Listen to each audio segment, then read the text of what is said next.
Welcome to the City Show. Pat O'Meara here. You there? That's why I do this show, because you're there. I try to inform you, entertain you, educate you a little bit. Don't forget everything you see on the bottom of the screen. Follow us on Twitter. Subscribe to us on YouTube. Don't forget live stream video. Live stream Vimeo. It's where we archive all our shows. You got Instagram. You got all the social media things. Today, Secaucus, we're going to open with Secaucus here. Secaucus is going to spend $500,000 to install plate reader cameras all over town. Now, the idea of the project is to record all the license plates of cars entering the town. And the idea behind this is if a car is used in the commission of a crime, they'll have a record of it. Which, on face value, that sounds like a good idea. But one of the problems is most of those cars that are used during the commission of a crime are stolen. So I don't know how helpful the license plate reader is going to be on that. Nobody's using their daily drivers to commit a crime. They normally steal a car or they have fictitious plates in there. So I'm not sure the $500,000 is the best use to get LPR cameras, license plate readers. So it was mentioned to me by law enforcement that illegal immigrants, migrants, those who have entered the country illegally, they operate cars without insurance and registrations. So the LPR plate readers would pick that right up. The plate would pick right up as bing, bing, non-registered, and then the police can just zoom in on that. There's got to be more of a purpose as to why they're using this technology or why they want to implement it, besides just making a record of every vehicle that enters Secaucus in case it's involved in a crime. And what do they do with the data? Who's storing all this data? And what is the purpose of this data after the day goes by or a week goes by and there was no crime committed, so there's no real use for that data? So it's kind of a big brother situation going on. And they're not the only municipality that's thinking of doing this. So it really gets a question of your rights are involved here, where people are making a record of where you're going, when you're leaving, how you got there, that sort of thing. So that's something you may want to consider. And like I said, I don't know if it's the best possible use of $500,000, but that's to be seen. Again, it's Secaucus. They have the right to do what they want to do with the taxpayers' dollars there. Just not sure we want Big Brother. All right, we're going to break for commercial. You're watching The City Show. I'll be right back.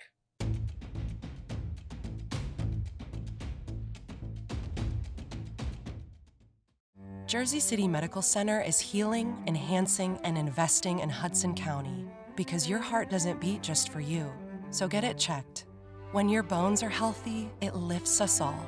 We're delivering joy daily in our Lord Abbott Maternity Wing and providing New Jersey's only NCI-designated comprehensive cancer center.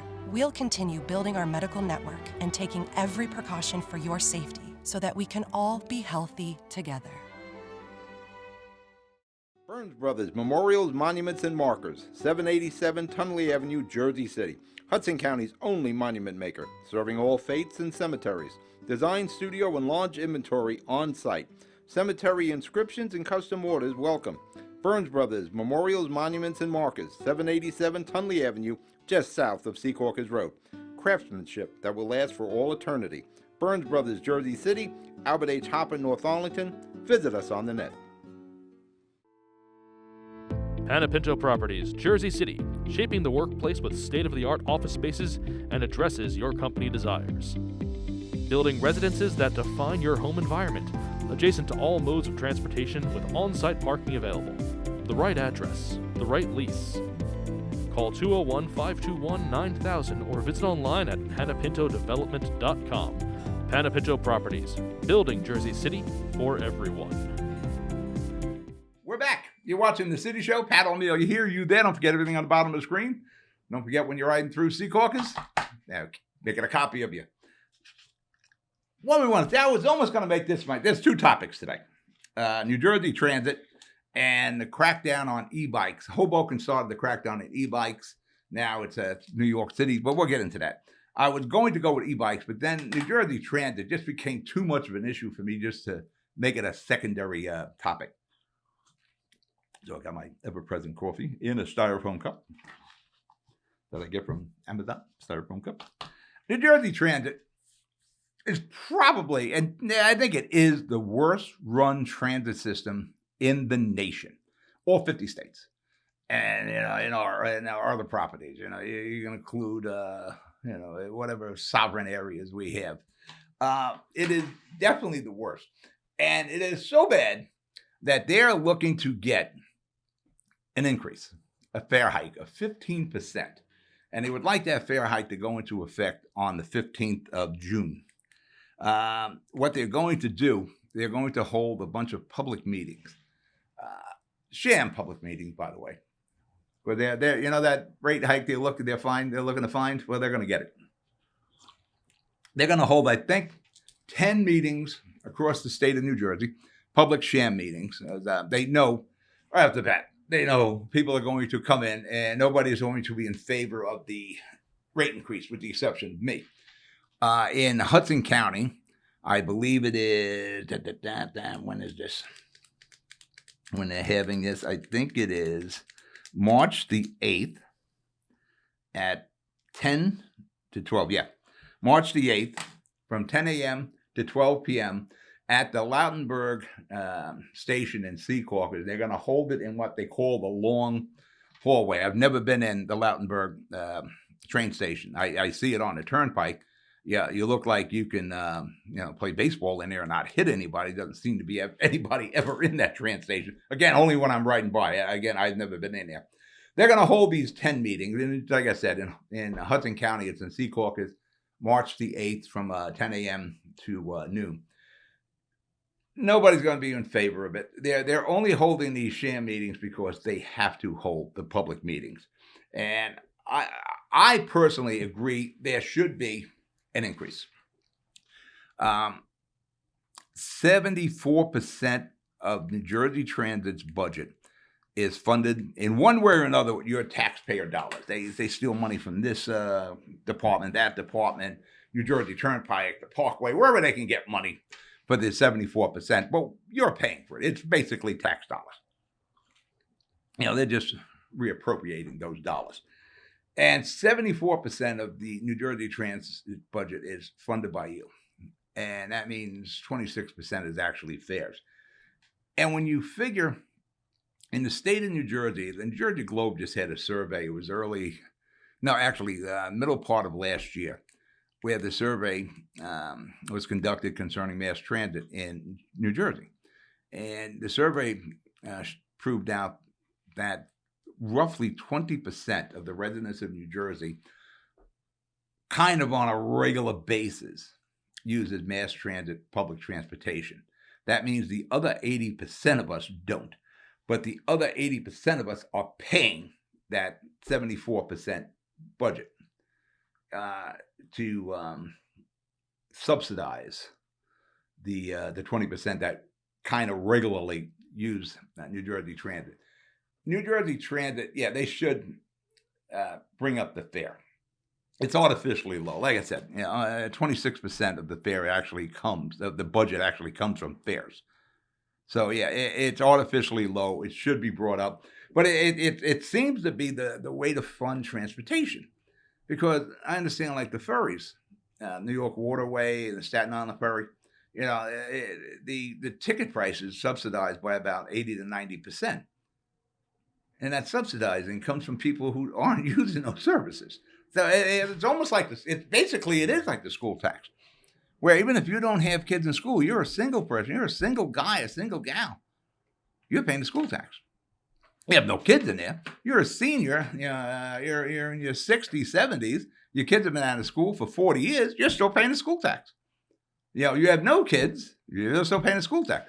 That's what this is becoming with New Jersey Transit. And I think some people on Twitter have actually said, why don't we just make New Jersey Transit fare free and just fund the other 26%?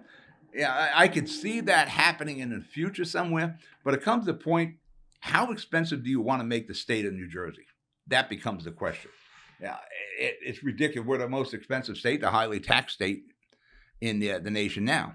How much more do you want to put on the residents? It is incredibly expensive here in New Jersey, and there's a lot of rules and regulations.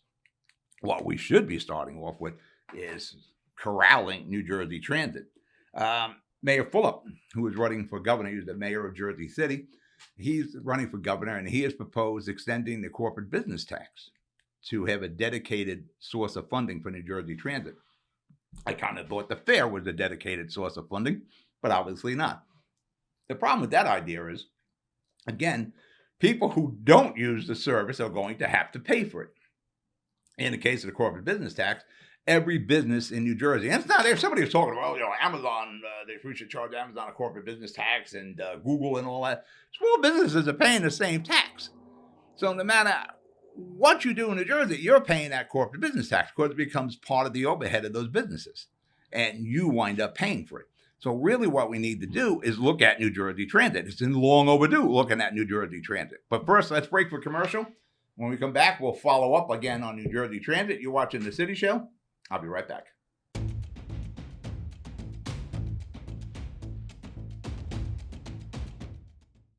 I've got cancer.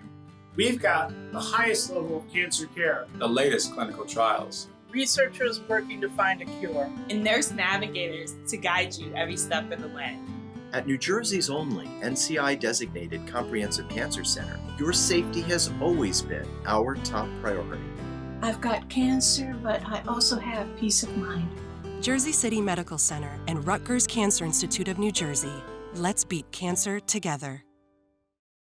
Good Friend Self Storage in North Bergen, New Jersey is a fully climate-controlled facility equipped with state-of-the-art security, packing supplies, a Refer a Friend program, and multiple loading docks convenient for commercial use. Located just off of Route 3 at 4301 Tunnelly Avenue, Route 1 and 9. Call 201-867-2444 or visit us on the web today.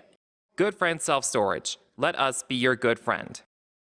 Consumer Carpets, 3408 Kennedy Boulevard in the Jersey City Heights, your one-stop store for residential and commercial floor treatments, carpeting, linoleum, tiles, laminates, hardwood floors, area rugs, remnants, all major brands, all in stock.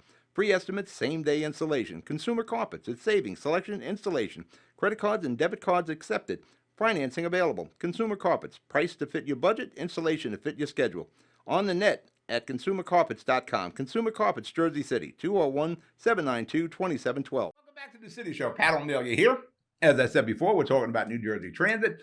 They are looking for a 15% fare hike, and they'll find that 15% fare hike as soon as they do these 10 sham public meetings. And they'll also, by the way, all the public meetings are in person.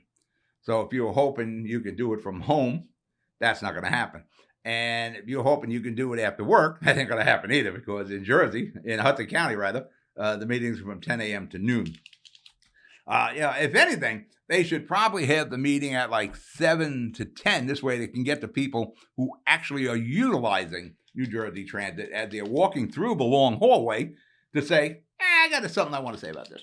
But no, they kind of want to make it as difficult as possible for people who, they know nobody's coming in favor of this. There's no Pat coming up there. First and foremost, excuse me, New Jersey Transit, before we give them another dime, has to be reorganized.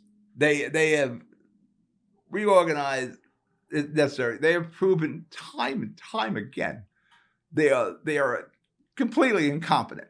Their entire management team has proven time and time again. You hear it on the radio. You see it on the news. You read it on Twitter, the people that utilize New Jersey Transit, on how poor the service is. This organization swims in red ink. And that red ink is your tax dollars. They're doing backstrokes in that red ink. And they don't care.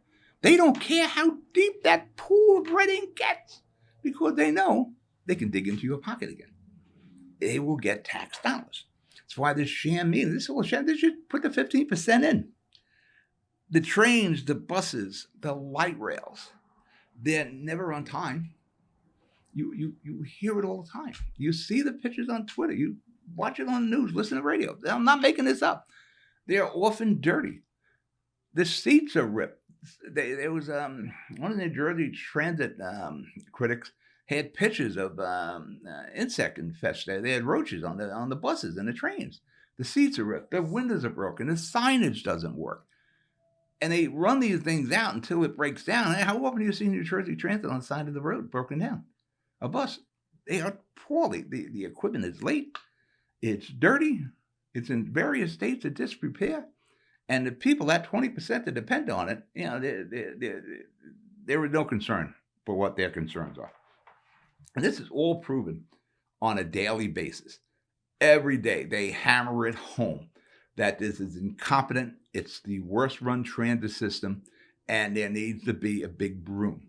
This entire management team needs to be swept the F out of there. And competent people put in. And you go to private sector, hire people that actually run trains, run buses. There's reason, like in Jersey City, Hudson County, we have very few, if any. I don't think we may have any private bus companies operating in New Jersey. Academy in Hoboken, I think, is still privately run. But when I was a kid, we had private bus sectors all over. Every major street in Jersey City had its own bus, and they were private. For that matter, for a time, public service ran buses. They're all gone. And the reason? New Jersey Transit. Complete disrespect for money. I don't care what the fare costs. They ran. People have just seen it with the A&C bus company on West Side Avenue. They couldn't compete anymore with New Jersey Transit. New Jersey Transit calls the shots with the Department of Transportation on insurance and regulations and all, but they're not funding. They weren't subsidizing A&C. Now A&C's gone. New Jersey Transit took over the bus routes. They're gonna be good. But this is what people clamored for. They didn't try to save A&C. We just wanted to make sure New Jersey Transit takes over the routes. So New Jersey Transit is in control of everything. And they're awful. They're absolutely awful, incompetently run. But yet, all the politicians and city leaders will run to New Jersey Transit when there's a bus. Oh, we need a bus route here. So yeah, we'll do it because you're going to be indebted to us. And then you get terrible service. New Jersey Transit is the definition of good money after bad. And it's your money. And they constantly, on a daily basis, prove they shouldn't have your money. No private sector business would survive with the track record, pun intended, of New Jersey Transit. The way they operate the trains, the way they operate the buses, the light rail, it's proven daily. And yet, we put up with them. There is no mechanism. If they were a mayor, you'd recall it. But there's no mechanism in place. There is no accountability in place for New Jersey Transit. They just, I hate to say rolling along because they don't do that well, but eventually those wheels do roll. They just keep rolling around, misusing your funds. They just rented some office space in Newark, like $500 million. The seats in their offices, I guarantee you they're not ripped up like they are on the buses and the trains. I guarantee the windows work and the air conditioners work and all in that new office building. But there's zero concern for the ridership. And there's even less concern for the tax dollars that are used to fund New Jersey Transit. That 74% of the budget comes from you, whether you use it or not. You. New Jersey Transit will get the 15%, like I said. They're holding a sham meeting. They will get the 15%. Some politicians will stand on a soapbox and say, oh, this is wrong, this is wrong, this is wrong. Not a one will say, you all should be out of a job and we should be trying to get the best possible transit people in those seats. They won't say that. They might say it in private. They won't say it in public. But that's what needs to be done. A big broom's got to go through New Jersey Transit and sweep them out before they keep digging into your pocket. And they're about to dig in. Again, I'm going to tell you this. They get the 15% hike, and they will, and still, they'll need more of your tax dollars. It's a constant evil cycle of a whirlpool that's in that pool of red ink. All right, we're going to break for commercial. You're watching The City Show. We'll be right back.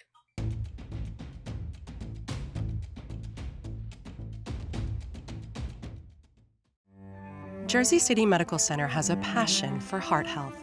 We're Hudson County's only full-service heart hospital, with innovative technologies and premier cardiovascular physicians, a partnership with Rutgers Health, the latest technology and medical advancements, and nationally renowned care for every heart in every community. Whoever your heart beats for, our hearts beat for you. Jersey City Medical Center. Newport, the luxury waterfront community on the Hudson River, offers a quality of life you deserve in one of our many high-rise towers. With amenities such as the on-site Newport Path, light rail, Newport Town Square, 3 playgrounds, dog run, upscale restaurants, retail giants like Kohl's, JCPenney, Macy's, and Target. Morton Williams and Acme Supermarket are just outside your front door. A health and fitness center, skating rink, and medical facilities are also on site. Enjoy the New York skyline from our waterfront and various parks. Manhattan is just one pass stop away, or quick ride through the Holland Tunnel. Nursery and private elementary schools all on site. 12-screen movie theater at the Newport Center Mall. Looking to visit? Stay at the Westin or Marriott Hotel. For more information, visit us at newportnj.com. Make lasting memories to cherish forever. It's incredible. It's you, Newport. Live like you want. Burns Brothers Memorials, Monuments, and Markers, 787 Tunley Avenue, Jersey City. Hudson County's only monument maker, serving all faiths and cemeteries. Design, studio, and launch inventory on site. Cemetery inscriptions and custom orders welcome. Burns Brothers Memorials, Monuments, and Markers, 787 Tunley Avenue, just south of Secaucus Road. Craftsmanship that will last for all eternity. Burns Brothers, Jersey City, Albert H. Hopper, North Arlington. Visit us on the net. Jersey City Medical Center is healing, enhancing, and investing in Hudson County because your heart doesn't beat just for you. So get it checked. When your bones are healthy, it lifts us all. We're delivering joy daily in our Lord Abbott Maternity Wing and providing New Jersey's only NCI-designated comprehensive cancer center. We'll continue building our medical network and taking every precaution for your safety so that we can all be healthy together. We're back. City Show, Pat O'Melia here. Let me close the New Jersey Transit. I just can't emphasize this enough. It is an embarrassment. It's a group of incompetent buffoons that run that. And you'll hear about the meetings, and some politicians will stand up there and they'll say no to the fare hike, but they won't call for any heads to roll. All the heads got to roll. E-bikes. E-bikes are now squarely in the crosshairs of municipalities, the state, New York City, residents. It is truly gotten out of hand. Now, I ride in the Hoboken. It's worse in Hoboken than Jersey City.